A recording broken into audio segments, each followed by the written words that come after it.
was taken of a group of builders on their lunch break, some 70 floors up, as they built one of the city's most famous skyscrapers, the Rockefeller Center.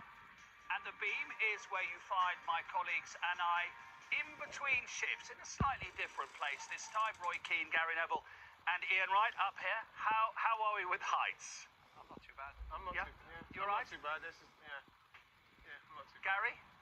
I'm not as good as these two, I don't think. No, I'm in your camp, don't worry about that. I'm worried about that, I'm worried about that.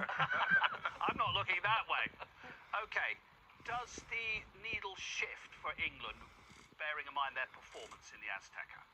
Well, I think there's always the pressure will be building now, because obviously they always looked at maybe the Mexico game as a huge hurdle to get over. They managed to do that with a brilliant performance, and obviously their top guys turned up. And the fact they're playing now Norway, they're probably slight favourites, so that brings different types of pressure. But they've handled the pressure so far this tournament, of course. There's bits of their game they want to improve on, but they're in a great position. Their top guys have turned up, and they're probably again dealing with that expectation of beating Norway. That's a different type of pressure. It's amazing our psyche in our country, isn't it? That when we think we're up against it, and like Mexico, we thought it was a 50-50 game, we seem to handle those things really well. But then when all of a sudden, when we're sort of favourites and the expectation is with us, we feel a little bit more uncomfortable in that position, probably because we haven't won a tournament for a long time. But this is so exciting now, and you're getting to a point whereby England will start to think that they've got a real chance. Yeah. You know, if you said before the tournament, and this is not being arrogant or ignorant, that you would play Norway in a quarter-final, you'd say, OK, that's acceptable, knowing it's going to be a really tough game. And I think a lot of chat was, everyone was thinking it was going to be Brazil. Yeah. So there's almost, and that was maybe more of a glamour tie. So again, they just need to back it up now against Norway, I think that the manner in which we beat Mexico, with everything what was going on before it, everything what we're talking about, change of the time, everything what went into that game, for them to win it like they did, I think that gave people a lot of hope in respect of our determination, the attrition that we can show, how we can dig in, and we've got two, like you mentioned there, Roy, world-class players for me who can finish it off for us. Can that do actually even more for a team than, say, winning 2-0 quite comfortably? The fact that it was backs to the wall in that manner? I just think with that, Poogs, is that when you know that you've got people up there who can score for you, you know, obviously you're going to be trying to defend as best you can, but if you do let a goal in, you know we've got people up there who can save us, who can score. We've come through the games, Mark, where we've thought, who's playing well apart from Kane and Bellingham? We're now, to be fair, coming out of that Mexico game, there's 4 or 5 others who can say, Anthony Gordon all of a sudden is a bit more confident, Saka's more confident, the two midfield players are feeling better, and the defence, because they withstood that pressure at the end, are now in a position whereby they feel they can sort of handle that real attacking pressure that they were put under. So I think there's a lot more of a confident group, and you mentioned it the other day, Roy, the subs that came off contribute, so even the squad's now involved. Did we see the reason why Thomas Tuchel was hard by the FA, the way that once England went down to 10 men, tactically he finessed things? Yeah, of course, and that's what he came into the job for. Would he bring that maybe X factor? I think there was no doubt that England would have that fighting spirit, and they've obviously got the quality. But again, the next challenge is always the hardest one. So there was, I suppose, the pressure of the Mexico game and the way they won it going on to 10 men. Yeah, they got kind of extra plaudits for that. But the reality is they've got to back it up now. And again, it is a different type of challenge. Now, if England underestimate Norway, I don't think they will, then all of a sudden there'll be fingers pointing at Tuchel. So the bottom line, they've got to back it up. And I still think their main players have to turn up. And if Bellingham, Kane turn up and they're at their best, then they've got a great chance of winning the game. But they cannot underestimate Norway. No.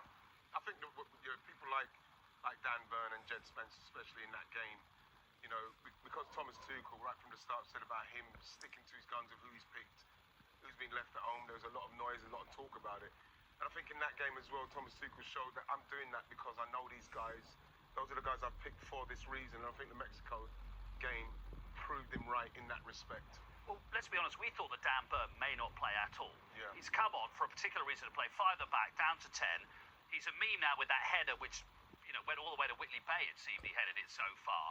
And you can see now, that's Tuchel going, that's why I picked him, for a reason like that. Look, if we're leading narrowly with 15 minutes to go, we know that Haaland in the air is the massive threat for Norway. And if I see Haaland free in the box like he was against Brazil with defenders 5 yards off him, we'll scream.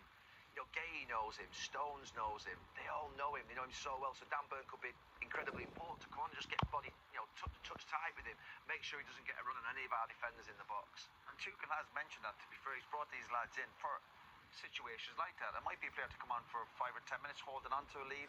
Different players, obviously, if you're trying to chase a game. So again, the manager deserves credit for that, of course. It's an interesting dynamic, isn't it? Because I think most people would agree France and Spain are the best teams, aren't they? But England obviously have two elite players in Kane and Bellingham. Norway have one, particularly in Haaland. And if the rest of the team sort of coalesce around those players, that means those countries are capable of anything, doesn't it, Ian? And they will.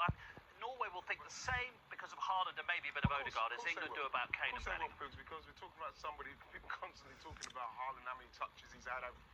Haaland doesn't need touches, and the thing is like I said, his teammates know he doesn't. They just need to make sure that they're solid, they're tight, and they get the ball in areas. That if defenders make the mistakes like we saw Brazil make against him, he will score. And you know, I like the fact that we're going into a game with our players knowing exactly who they're dealing with, because then that should galvanise them in respects of we can't make any mistakes. That's what we should be going into this game thinking. We can't make any mistakes with this guy. And I think Norway would be looking forward to playing England. I think they'll recognise them, going, we know a lot of their players. And the momentum they've had over the last couple of years has been fantastic. Okay, he made changes against France, which they lost, but they're a real goal threat. And yeah, they've got 1 or 2 star players. But the lads behind them are giving them that helping hand. Have been brilliant, and they've got huge momentum. So I think they'll be looking forward to playing England as much as Norway gets.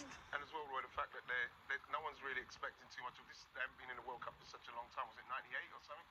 So they're under the least amount of pressure coming into this game, so they can actually relax in this game. You know, I'd still feel that we're going into the game as favourites, but at the same time, there's no way I'm underestimating Norway. Norway have got a sneaky good midfield with Sanderberg and Burge, the two lads in midfield behind Odegaard. They really are playing brilliantly in this tournament, and Declan Rice and Anderson are going to have to get all over them. Let's finish off then on the beat by saying this is what it's about, isn't it, Roy? This is a real proper level of excitement, pure and simple. Yeah. For everybody, fans, players, officials, everyone at home. There is excitement, of course, and rightly so. But also this England team, England are a very, very good team, without a shadow of a doubt. And you'll find out over the next 10 days, or certainly against Norway, are they going to go on to become a great team. They do have that potential. There's still question marks over them. You mentioned France and Spain, but these countries have won stuff recently. England are still chasing that, but they've got a great chance, and if they have that belief, confidence, then they've got a chance. Right, we're going to head back to our studio in Brooklyn. Final piece of advice for England from up here. Don't look down now. So we'll make our way down from the top of the rock, and when we come back, we'll have all the team news from Miami as England look to win a place in the semi-finals.